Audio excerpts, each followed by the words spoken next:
Okay, this is the first thing I wanted to show you is this is the cabinet that comes with it with the kit, the Brownface cabinet. It's really, I guess, just kind of like a cut down version of the combo cabinet if you bought it with the speaker in it as a combo. I wanted to show you. I thought it would be the same size as like depth or height as my Bandmaster head or a Showman head, but it's like a little bit taller. It's about 2 inches taller, so that was a little bit unexpected. I thought from the dimensions, looking at it in a picture, it would be a little bit smaller and a little bit shorter. But I think this is the same size that the head would be if you got it from Sewer, their ombre that they sell for about $1,600. They did a good job, pretty much on the cabinet. The grill cloth's on nice and straight. The Tolex is very clean. There was just a few spots in the back where they wrap around at the back where I think I'm gonna have to a couple pieces coming up. I might have to glue them down. There's a kind of a little sticker that shows that this is like a licensed cabinet from Fender, so they're officially got some agreement with Fender that they can make these. So that's kind of neat that you know that it's the kind of pretty much the exact dimensions or layout as if you were buying the real deal vintage Brownface Deluxe amp. And one other thing I just want to show you on top, they've got the pretty neat little leather handle here. This is kind of cute. This is the exact same handle I think you get if you buy Fender's 57 hand-wired Tweed Deluxe and pay $2,400 for it. You'll have this same leather handle on there. So it's nice. It's good stuff. It's good parts. They did a good job on that.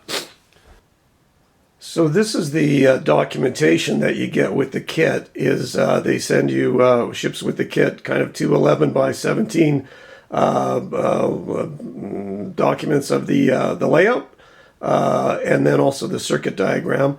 And they have these PDFs of these on their website, so you can kind of download and print out versions in advance if you want to get an idea of what you're in for on each one of the kits.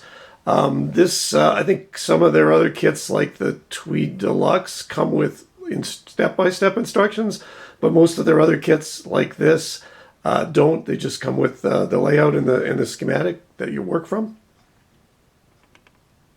So this is the schematic for the Deluxe, for the Brownface Deluxe. It's a pretty simple amp topology. Over here, you've got kind of your two inputs. There's a normal input and a bright input, and they're almost identical except for just one component that's different. Then it goes through, they combine and go through another stage with a tone stack as well, a simple tone stack on each of these, just one tone knob, not a treble and bass. And then after you go through this additional makeup stage after the tone stack, it goes into the long phase inverter, long-tailed pair phase inverter, which I think was an improvement over the Tweed Deluxe. This got it a little bit closer to the blackface kind of arrangement, gave it a little bit more power. Here's your output tubes here. This is all your power supply stuff down the side here and filter caps. And then the only other thing that's going on in the amp is this little kind of circuit down here to the bottom is the tremolo. And this is it's just like an oscillator built around one tube, and then it connects up to the bias of the output tubes and kind of wobbles around the bias of the output tubes and gives you that amplitude modulation on the output. So this is different than Blackface, which had a opto isolator or opto resistor, photo resistor in there to do the amplitude modulation up and down. So a lot of people like these ones with the bias, the output bias tremolo. It's kind of a neat, really thick, throbbing sound. So that's kind of one of the big attractions of this amp. It's like I said, so a very simple amp kind of topology. You're getting in, you're not getting in too much deeper. I'd say it's still a pretty simple or easy, classified as a simple or easy kit. in comparison to some of the others. I'd say it's a good step up from if you've already done, maybe started with a Tweed Champ or the 5E3 Tweed Deluxe. This is like a nice little step up, almost the same, 2 channels plus a simple tone control. The only thing that's added here is the tremolo. Adds just a little bit more complexity. But I think you would like working on this. It's easier to work on compared to a Tweed, because I found the Tweed chassis, it's hard to get down there, and the way the tube sockets are mounted, it's hard to solder. It's all packed in there. It's hard to solder to a lot of the tube connections. In this, you're kind of more in a flat pan, like a Blackface chassis. Everything's laid out. It's a lot easier to get at, or everything. So maybe a little bit easier to work on. I've seen some people on the internet, on YouTube, they're starting with a Blackface Deluxe as their first amp, and they don't know what they're doing. I'd say that's too much. You've got 2 channels there, full bass, treble, mid stacks on each of them, plus the trem, plus the reverb. It's just a lot going on, a lot of wires, a lot of complexity, a lot of places where you can potentially go wrong. So I recommend going simple, something like this, or a very similar circuit to this is that 18-watt Marshall, which some people say was kind of based on this, but with EL84 output instead.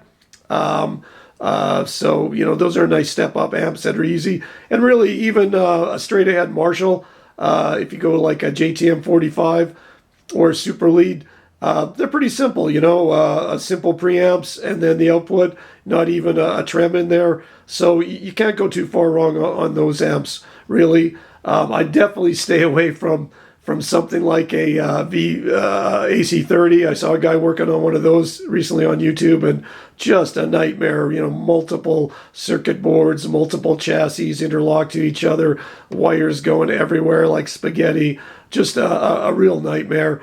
Or some of the high gain stuff. I think, like if you try to make a slow or a train wreck or something like that, those can be a little bit touchy.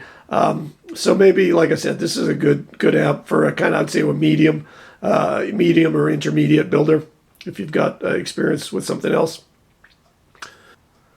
So a little bit of a mod we're going to do here, I'm planning is, if you look here at the inputs, there's the 2 channels, a normal and a bright channel, and they're only different, they're identical except for this one capacitor, which I'm pointing out here, which is really kind of the tone stack capacitor. On the normal channel, it's a 10 microfarad, and on the bright channel, it's a 22 microfarad.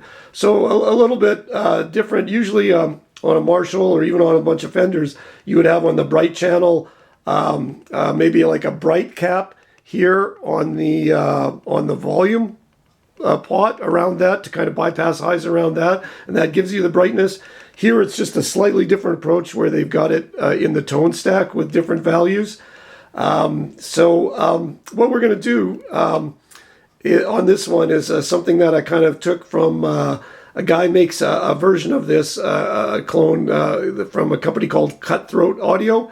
They make an amp called the Down Brownie, which is a Brownface Deluxe that they kind of modify. And since the 2 channels are very similar, the bright channel tends to be the channel that if you see people doing demos on these, a lot of people tend to stick to the bright channel because it just sounds better, and end up not using the normal channel as much. It's a little bit duller or flatter. So what we're going to do, and what the guy did on the Down Brownie channel, was he kind of tweaked some of the component values on there to make this kind of have a little bit of a different flavor, so you get a little bit of more variety between the 2 channels.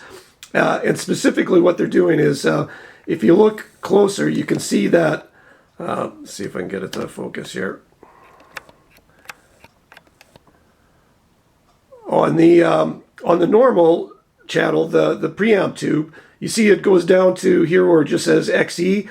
It's because the cathode resistor here of both the normal channel and the bright channel, where it says XE is coming in here, they are, together. They're common, right? So, and you have in there, you've got the resistor and a capacitor, and these are very, very standard Fender values. So typically this is a 1.5K here, resistor here, and then we also have a 25 microfarad capacitor, which is allows a lot of bass, like a full fidelity through, almost from 20 hertz, all the way up to 20K hertz, right? So that's a lot of bass. A lot of these older Fender amps are kind of like bass heavy or a little bit flubby on the bottom end. So I've done on my Bandmaster there, I modified these capacitors to kind of trim that off a little bit. You can go to a 10 or a 5 μF, and it's still not excessive. What they actually have in a Marshall, though, is actually a 0.68 μF. So what that does is that starts to roll you off like around 200 hertz. It's like turning your bass down on the amp. A lot of the bottom E on an electric guitar is 80 hertz. On a bass, it's 40 hertz. On an electric guitar, it's 80 hertz. A lot of bass pots are centered around like 150 hertz or so. You start turning, that filter down around that. So on that Marshall, putting a 0.68 in there with a 2.7K resistor is a typical, I think, super lead plexi type arrangement, JTM arrangement, JMP arrangement. We're going to try that. We're going to split this common cathode up, and then on the normal channel, put the Marshall values in there. So this should give this like a little bit of a brighter, or maybe a little bit gainier, kind of a gnarlier channel for the normal channel. So you can, have two different options there. Okay, so zooming in on sort of the output section, we're going to look at the negative feedback resistor. Is another mod that they do on the Down Brownie. We're going to do something very, very simple here. If you know what the concept of negative feedback is, there's over here at the output, at the actual speaker connections on the output transformer, we've got a connection point here, XF, and they don't show it, but it goes around here, and it connects in here. It comes in to the phase inverter, to the input of the phase inverter. That's your negative feedback loop. And this is called your negative feedback resistor down here. It's 56K in this amp. By modifying that resistor, you can change the amount of negative feedback. The Down Brownie's got like, I think, 3 different values, or maybe 2 different values, stock, a different value, and then maybe taking it out entirely. What we're going to do is just have the stock value of negative feedback, and then we're going to have a switch where we can also disconnect that whole negative feedback loop. And what that usually does is gives you a bit more of a raw sound, or a more wilder and dynamic kind of loose and a little bit more distorted output. The negative feedback loop is supposed to kind of give you higher fidelity. It's supposed to, contribute to your linearity of the amp's output, and not make it be as distorted. So I've experimented with this in a lot of amps. It's a pretty common mod to have a switch, so you can just take that loop out. And it usually, to me, I like it. This is supposed to be a pretty gnarly or raunchy amp once you wind it up. They call it kind of like a mini Marshall. One of maybe the more distorted of the early Fenders, for sure. So it's going to be pretty nice with just stock as it is. But I'm kind of curious to see how it'll be when we switch the negative feedback loop out and kind of get a raw setting. And how we're going to do that is in the chassis, there's a ground switch on the back that was kind of an outdated thing. They don't really use that anymore. That was more of a 50s thing. When you didn't have a 3-prong plug, it would help you to, instead of pulling the plug and flipping it over to get a different ground so you didn't get shocked, they would have a switch on the back so you could select kind of different polarity. That's obsolete nowadays, that you've got the 3-prong plug in everybody's house, but they still have that switch in there just kind of for vintage correctness as a thing that's on the back of the amp. We're going to use that switch, though, to just disconnect switch on and off this negative feedback loop and get rid of that. We're also going to do a couple other just tiny small mods. Here on the output, you'll see that, if I can get it to focus, there's no screen resistors there, right? So in these earlier, the Tweed and the Brownface, here's where the screens are on the output tubes. There's no screen resistors. In the Blackface and every other amps after that, Fender would, of course, they have some screen resistors there. In the Blackface, they're 470 ohm. So that just helps to kind of limit the current here onto the screens, provides a little bit more of a safer operating, maybe give you a little bit more output tube life. So we're going to go ahead and I ordered a couple resistors just to throw in there. And then we're also going to, instead of having the outputs go to straight to ground, the cathodes, we're going to install some 1 ohm resistors there. And this is a pretty common mod that a lot of guys do, just so that you can measure the cathode current on the output more easier with that 1 ohm resistor. It gives you, if you read in millivolts there, take a voltage reading, that's directly telling you also what the current is in there. And I like doing that. My amp tech down the street here, he kind of scoffs at that and says those 1 ohm resistors aren't very accurate or whatever. But it just gives me the heebie-jeebies. The other approach is to actually kind of read the whole current here in shunt, in parallel of the output transformer. And there's like almost 500 volts on there. And it just, I don't like sticking the meter on there with the 500 volts and having all that voltage being exposed to it if I can avoid it. So I like to just go in here and where it's millivolts and measure the current in this loop kind of there. And that gives you a pretty good indication of your bias when you want to go to set the bias current or check the bias current later. So we're going to do that. Okay. Also next, we're going to show you the chassis, what we got going so far. Okay, so here's the chassis, kind of the first step. Typically what they recommend is, you kind of do mount some of your hardware and your main components before you kind of get into wiring or start soldering. This is kind of all the main pieces that I could install except the potentiometers. This is, I haven't soldered anything in the amp yet. This is all just mechanical mounting and screwing things in there. I put the circuit board in here. You don't really need it in here, or you want to have it out to work on, but I wanted to put all the pieces in here just so I could see and account for all the screws that are being used to hold them down, and also get a feel for kind of the mock-up, how it's going to lay out, and see how much room you've got kind of, to work around or lay out things where you might want to put extra ground buses, etc. So this is that ground switch I was telling you about in the back. This is not used anymore, so we're going to use that for our negative feedback loop. Fuse, on-off switch. This is where our speakers are, so that this ground switch will connect over to where the speaker outputs are. There'll be wire running back and forth for there to disconnect that negative feedback resistor that will be on the board over here. This is your bias board up here. This is your output transformer. Input transformers on the other side, and coming through here, the leads for that, or for here, yeah, as well.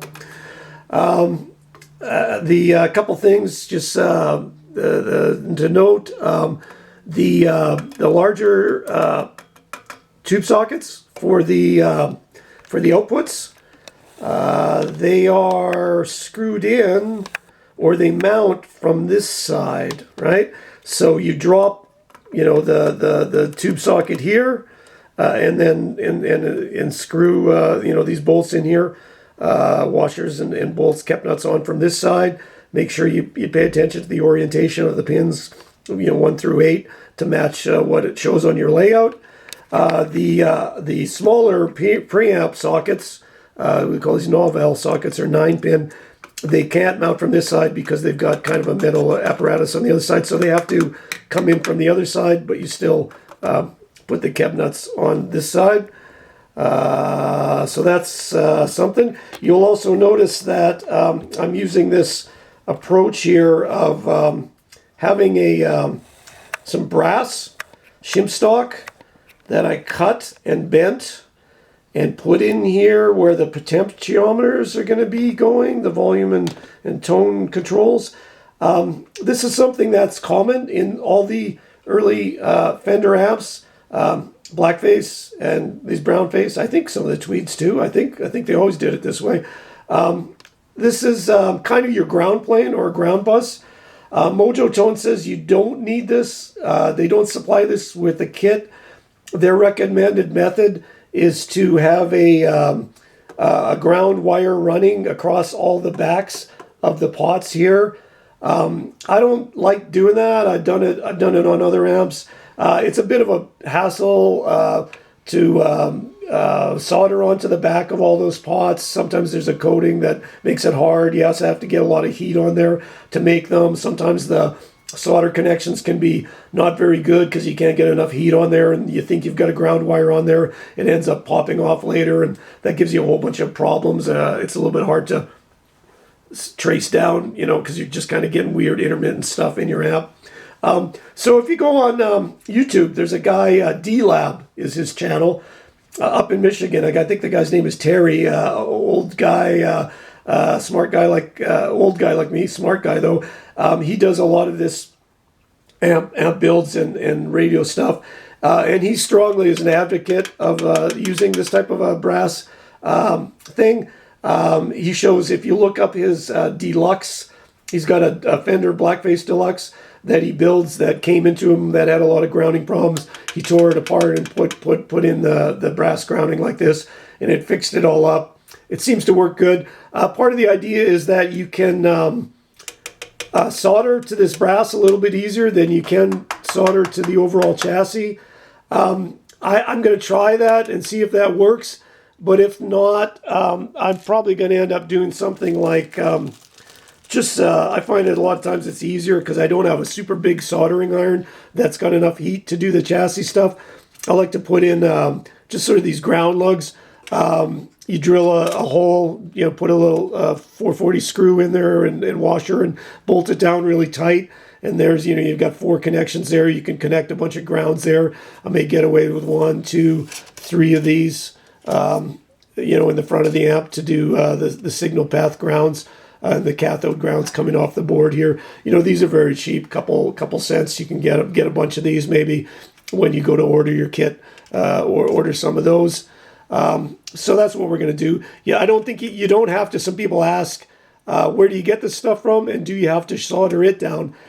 I got it from Hobby Lobby. They've got like 4-inch by 6-inch sheets of this. It's very easy to cut. You can just cut it with normal scissors. Surprisingly, it's so thin. It's 10,000ths of an inch. And you can bend it just on the edge of a table or something to the right size to get in here. You would think maybe you would have to solder this down to the chassis to get a good ground point. But I don't think that's necessarily necessary because all your pots are going to be going through this as well and screwed onto here. So they're holding this brass up against the chassis. And that's how you're going to get your ground in. It's also just laying on it, so you're going to get your ground that way as well. Okay, so 2 kind of quick, small little tips. Just one on kind of the wire routing as you get to this first stage here and you've got your transformers mounted and everything. You'll have all these wires just kind of like blasting around here like spaghetti. And if you just leave them kind of hanging here, it gets like really cumbersome as you're trying to work on anything. Just all these wires everywhere. What I like to do to just kind of keep a little bit of order to it, because I'm a little bit OCD, is just start routing the wires kind of where they go. And if there's a hole there, mounting hole or something that you can pull it through, then you can kind of do that. And it kind of gets them so they're starting to train to, where you're ultimately going to wire them to. For example, these 2 green wires here go to the pilot light. So I pulled them through the pilot light hole. These guys are going to wire to the output tube. So I put it down the center of the output tubes, etc. Right? So it just kind of keeps it, instead of just having a big mess of all these unknown wires kind of flying all around. And yeah, so that's one tip. Then the other one is, if you just look here, like I said, the reason why I didn't put the faceplate on yet, or the potentiometers, is I'm going to do this thing here with the jacks. It's a little bit of a tip. You can do this on these Fender amps or on Marshall style amps that have the clisp jacks. Instead of mounting them inside and trying to do the soldering in there, which is kind of really hard to do with this lip and the fact that it's angled and stuff, if you flip it around and just mount them on the outside, you can do the kind of wire them as a module out here. There'll be 268K resistors you're going to put on here, 1 meg resistor to ground, 2 of these tips will solder to each other. So it's a little bit of a thing to get that all together. You can kind of manufacture them, make them out here as a subcomponent, solder it all up, then unscrew them and flip it around, and then mount them inside, and it works just great. So where do we go from here? I'm going to start getting into the wiring, soldering, doing some of the soldering. I'm going to wire up some of this power supply stuff to the output tubes and power switches, etc. I can wire up these input jacks, like I said, and then mount them. Get the faceplate on, get the potentiometers mounted. And then I can work also here on, this is where the capacitors, the filter capacitors go on here under this cover. This is called the doghouse. There's another little circuit board, fiber board in here. And we'll get those wired, and then they run some wires from there through some grommets here into the inside of the chassis. So that's another thing we want to get going before we dive into the circuit board. And then on the outside here, just showing you here, this is your power transformer. This is your output transformer. This is where the capacitors are going to be, your preamp tubes, and the rectifier and output tubes. So while we're at it, I just wanted to take a minute to kind of show you some of the parts and how they kind of come to you shipped from Mojotone. I think this is really handy. They send this stuff, I think, typically in 2 boxes like this. One is sort of the metal parts, all the switches and mounting hardware and stuff like that. And then this other box is all the components, the electronic components.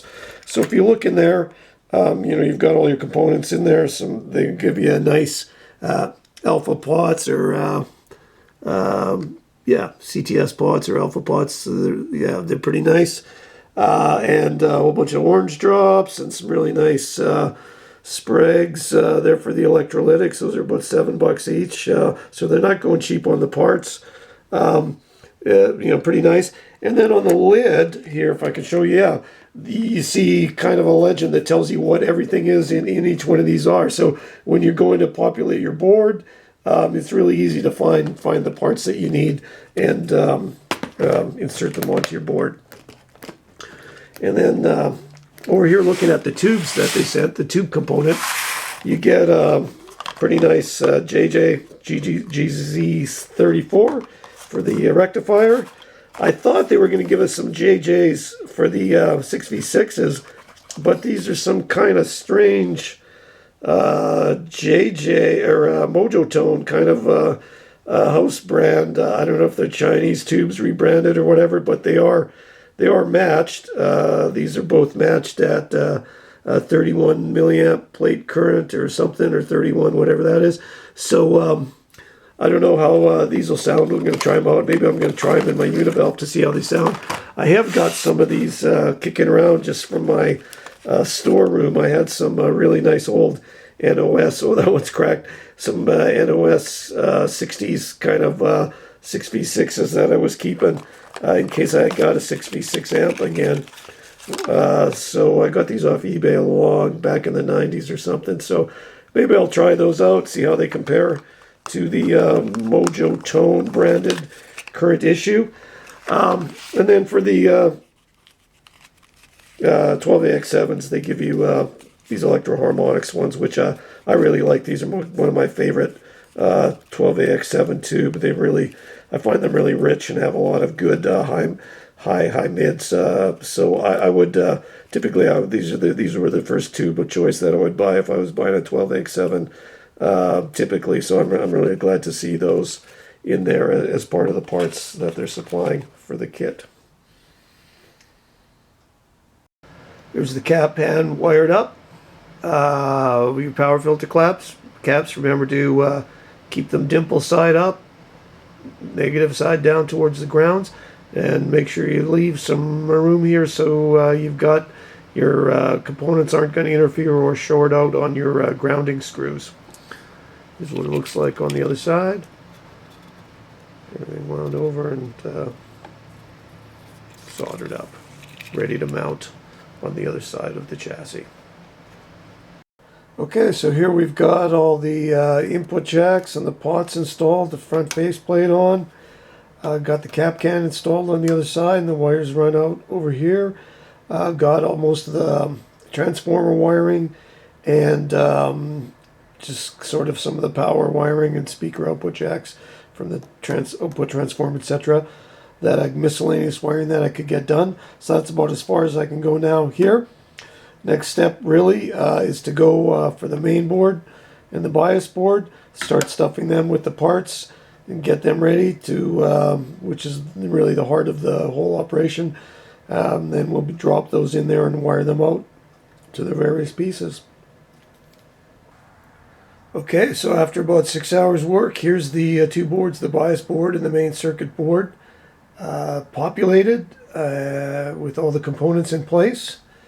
One thing I just want to point out, so if you look at the back of these, what we've got, we just bring the components around a little bit and then trim them off.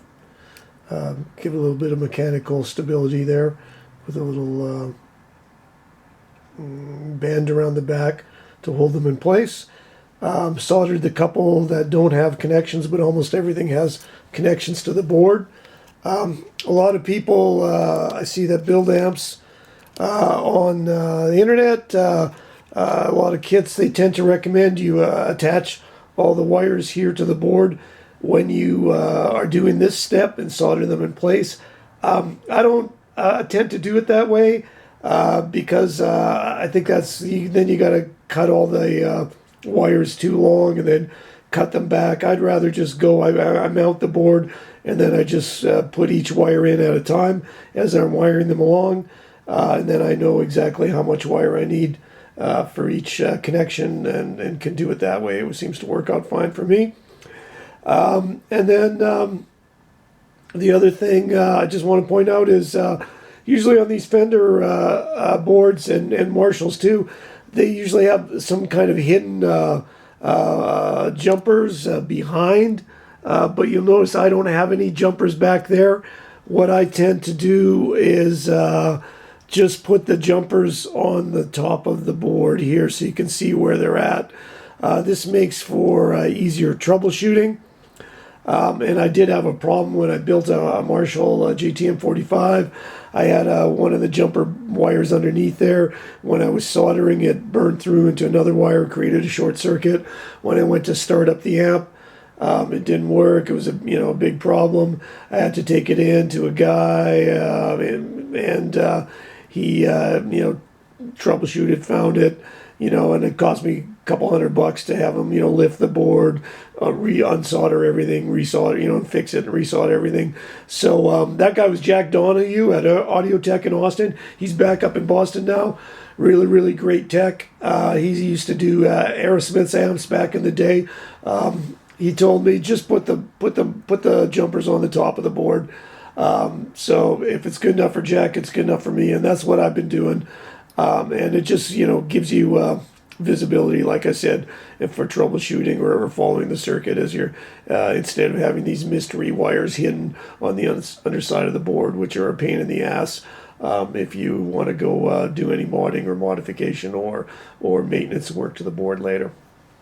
Okay, so next step is just getting into the home stretch here, mounting this into the chassis and wiring all the connector wires from the board out to the potentiometers and the tube sockets. And that's really the majority of what's left to do here. Okay, so here we are about 12 hours later. Got almost everything wired in. Ended up using had some wire left over, used up most of the red wire that they supplied. They give you a ton of yellow wire, but I think I recommend you buy maybe some of your own wire, some extra colors. Like I bought some white, and I had some green lying around from another kit. So typically, I think you want to use different wire colors if you can, to kind of be able to trace it later. If you can see, if everything's wired in yellow, all you see is just a big spaghetti of yellow, and it makes it really hard to trace the wires around. I've used kind of, if you can look here on the tube wiring, I kind of used a convention. I think it's fairly regular, or at least it makes sense in my mind. I use red for the power supply, or B+, blue for the cathodes, because that's kind of a cooler or a lower voltage, and then white for the grid, so it kind of gives you this patriotic color scheme. But anybody looking at the 12AX7s, you can easily see kind of what's wired in and what's going where. Then over here on the pot side, I kind of used more of the yellow wire and stuff, signal wiring. But yeah, that's what we got so far.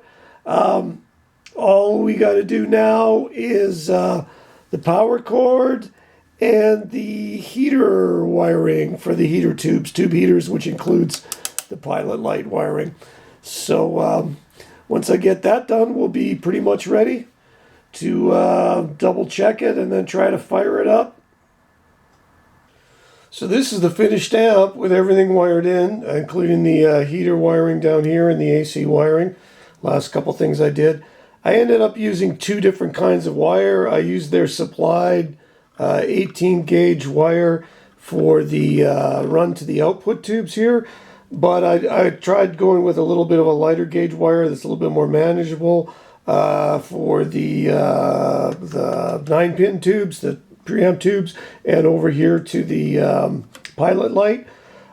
This is kind of I said this is a routing recommendation I got from Terry at D-Lab, on the D-Lab Electronics channel. He does a lot of amp repairs on YouTube. You can see a lot of his videos.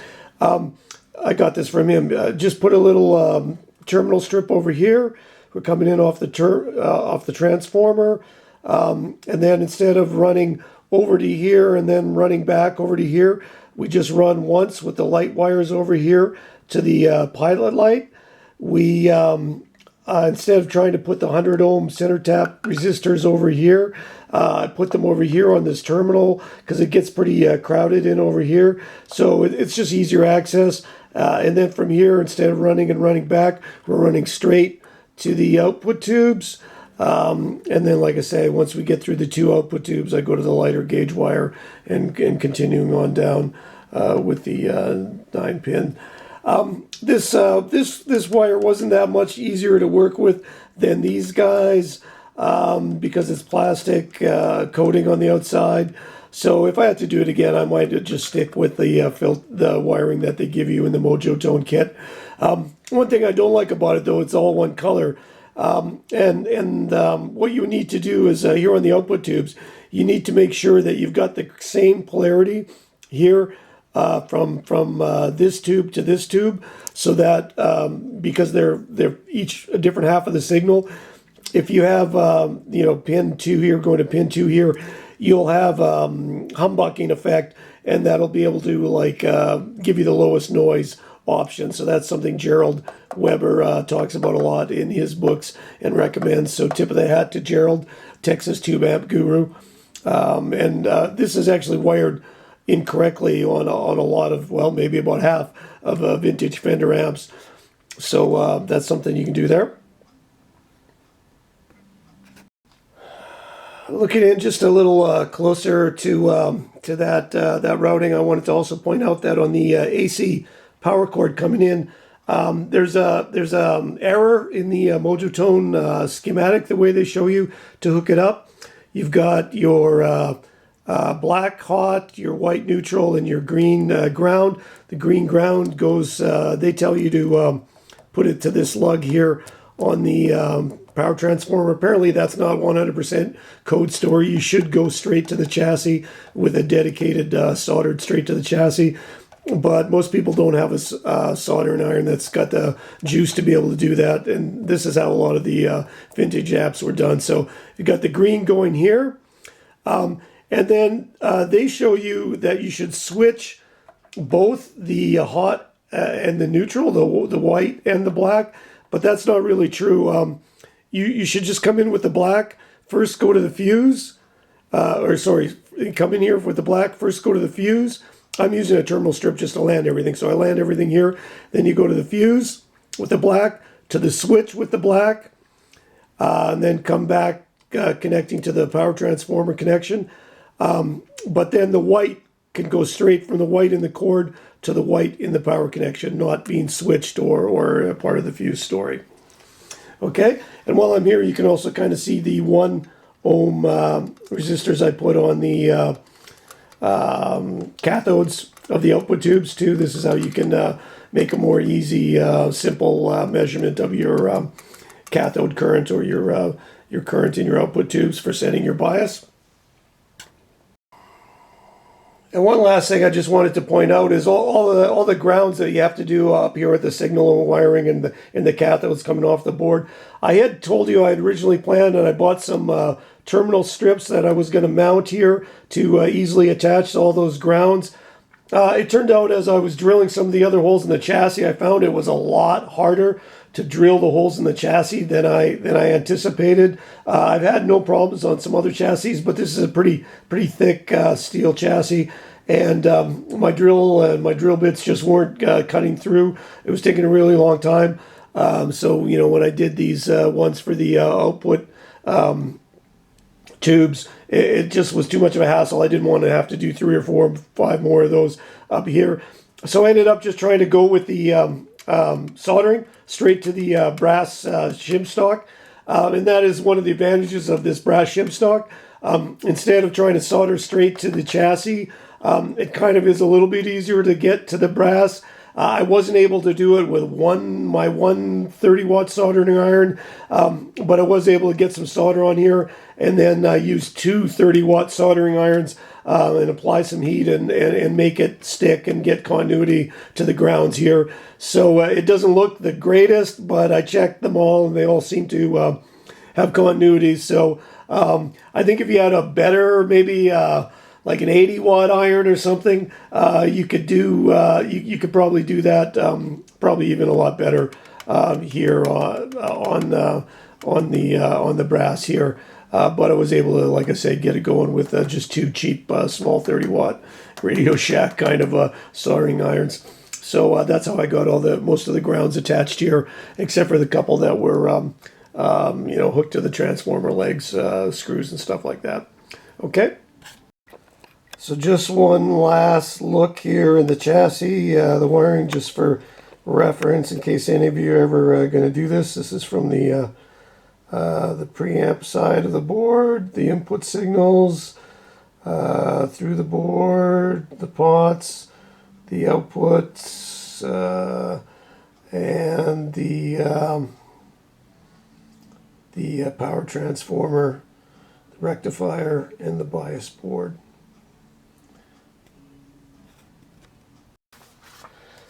Okay, so here's a little bit of a follow-up on the postscript after power up, and especially with regard to the biasing of the amp, or checking the biasing on the amp. Everything powered up fine. I took it over to my buddy's place, who's got a nice controlled power up with some current limiting on it, and it was all wall wired correctly. It came up fine. That was great. When we went to check the bias, as the circuit is stock here, it came up biased really, really hot. And so I think the same will happen for you if you do this kit. It biased the same really hot with 2 different sets of tubes. So using the Mojotone 6v6s that came with the kit, when it originally powered up, we did have 30 volts, negative 30 as the bias point. But as far as the current was going, it was giving us almost 40 amps. Our plate voltage was at 393 volts, and it was giving us like 39 milliamps on each tube, which is about double what you want for 70% of a 12 watt max plate dissipation on a 6v6. You should be looking at somewhere around 20 milliamps. So this was almost double that. So in order to fix that, what you've got to do is increase the value of this 22K resistor. There it is in the schematic there. And here's where it is on the bias board in the layout. So it says 22K resistor next to this 25 μF capacitor, right? So what we ended up doing was putting he had a small variable bias pot. We just put it in across there instead of this 22K resistor. It was actually a 250K pot was what he had on hand. We dialed that in. I think what we ended up with probably is some value somewhere around 33K. So if you're building this, I would recommend rather than putting in this 22K, if you maybe just go straight with a 33K or whatever's the closest resistor value in there. You might be good with that, or something with some type of resistance value and then a pot beside it in series to adjust it. You know, I don't know what value the pots come in, maybe 20K or 30K or something like that, or 15K even, whatever would give you a good adjustment there. But like I said, I think it came in once we dialed it in, probably somewhere around 33K on that value. And when you did that, then it brought the plate voltage up considerably. So we ended up with about 420 volts on the output tube plates. And the NOS tubes that I had dialed in there, we ended up with, they weren't very well matched. The Mojotone tubes were really well matched. They were able to dial in at around 20 milliamps each, 17 milliamps or so. But when I put in my NOS tubes, I had one tube was about 20 milliamps. The other one was about 16 and a half. We checked them on a scope and dialed in, so there was no crossover distortion. And that's where we left it. So that's probably something you might want to do as well if you're building the kit. It's probably not going to work with these as the circuit has shown. Okay, so I guess this is some final thoughts, notes, comments on the build, on the results. It turned out really good. I'm really happy with the amp. It sounds great. It sounds a lot like the 60s examples, the vintage ones that I've seen on the TV, as well as kind of the Sur Hombre that's out there that's supposed to be kind of a copy or a clone of it. So came really, really close to that, and I've got a really nice hand-wired, point-to-point amp. It's good. Total build time took me just about a man week, about 36 hours, which was very, I went slow and took my time, but, tried to be really neat. That was about the same amount of time as it took to do this red JTM that I have here. I checked my notes for that. That was, I think, about 33 or 34 hours or something. So I guess I'm pretty consistent on my builds for amps that are sort of this size or complexity. All in, with the power up and some other stuff I did on it, probably about 40 hours into it. So be pretty pricey if you charge it out by the hour for the labor. I guess that's why these hand-wired amps are so expensive. Talking about the mods that we did, how they turned out to the bright circuit, the bright channel is pretty much stock. This normal channel, I had heard that they're pretty bassy and dark, so I wanted to kind of brighten that up a bit. We went with on the cathode of the preamp tube here, we went with the typical Marshall JMP sort of style values, which is a 0.68 MF capacitor, a bypass cap on there, which should be really bright.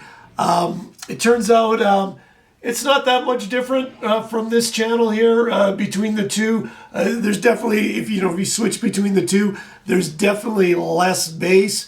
The bright channel here's got that 25 microfarad Fender cap on there, standard value, lets all the bottom end through all the way down to 20 hertz.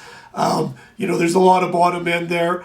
I like to kind of trim the bottom end off. I think I'm going to play with it and see how it goes. It's there. It's very solid. A lot of guys like to have that firm bottom end on there.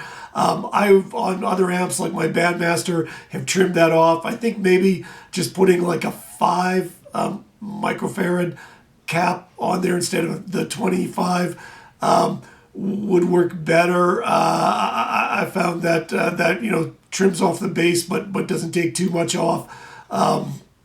So I might do that in the future, or I might just leave it as it is stock. It's not too bad. But like I said, not as drastic as I thought here on the Marshall. You switch it over to here, you get a little bit more mid-range grind and, a little bit less bottom end woof, but not too much different. It's nice. I think if I left the normal channel stock, it would just be way too bassy and dark, and you probably wouldn't end up using it. But as it is, I get like a little bit of a different flavor on it now. The negative feedback mod that we did using the switch on the back, not as dramatic as I thought it would be. I think it's because it's already only very lightly got a light amount of negative feedback. It's not as much as in a Blackface amp. So like on my Blackface amp, when I do switch the negative feedback out, it really gets it cooking a lot nicer. Here, this amp is just already so gainy and so dirty and filthy that really switching it from the stock feedback resistor value to no negative feedback at all. Not a lot of a bit difference. It gets a little bit juicier, but not a lot. You've got so much gain on tap here anyways. I think in the future, or a recommendation if you're going to do this build, if you wanted, instead of doing a negative feedback switch on the back, you might want to use that hole there to put in a master volume, because this is a loud little amp, man. It's 20 watts, 18 or 20 watts, depending on how many tubes, what kind of tubes you have in it, which is like a Fender Blackface Deluxe. It'll be as loud as that pretty much. I thought it wouldn't be as loud because the transformers seem to be pretty small and stuff on it, but it's a loud amp. It'll keep up with a drummer, and it'll get loud as you wind it up. So maybe I've got attenuators. I use in the Tone King attenuator up here, and it works really nice. It'd be nice to have a master volume on the back there too. If you implemented one of those, people call them alarm bar, or the Fisher Trainwreck pages, I think it's type 2, where you take the two grid resistors on the output tubes and kind of replace those with a dual gang pot. I've had really, really good results and luck with those on a lot of different amps. That would probably work out really well on this amp. The thing that did really make a big difference on it, though, was the output tubes. I think if you built this kit and just use the Mojotone tubes that they give you, which I think are Chinese tubes, I think you might be disappointed. Those tubes were very bright, very harsh, very scratchy. Not really the sound that I was hearing when I hear vintage versions of this amp. So I was fortunate to have on hand a couple of 60s Jan Joint Army Navy NOS tubes that I got on eBay a number of years back, pretty cheap. If you look on there, you can get some used ones, pretty reasonable price. If you can find a matched pair or a relatively matched pair, I would recommend you do that, or maybe explore some of the other 6v6 tube types that are out there. I don't know if the JJs are good or the Electro Harmonics ones. I've used in the past. They were fairly good on other amps I had. But you might want to try those or NOS. But popping the NOS tubes in here really made it sound a lot lusher, warmer, creamier, really a much nicer breakup and more of that vintage sound that I heard comparing this to vintage builds that I see on YouTube. So overall impressions on the amp, like I said, it's loud. With the Mojotone tubes, it was giving 18 watts clean before distorting on an oscilloscope. The NOS tubes gave a full 20 watts. before distorting. On the amp, not a lot of cleans, right? You can only, if you want to get clean, you really got to run it down like around 2 here, maybe up to 3. You know, even with single coils, it's going to start giving you a bit of juice. Humbuckers, you're going to find, I never ever in my life used the second input on a Fender amp, never had a cause to it, but on this amp, if you're plugging a Les Paul or something in here and you want to get anything clean, yeah, you might really want to start, use the second input, which is a little bit, is lower gain. If you want to get it up to 3 and have any kind of a clean. After that, if you're in the main number 1 input, 3, 4, 5, it's going to start crunching up.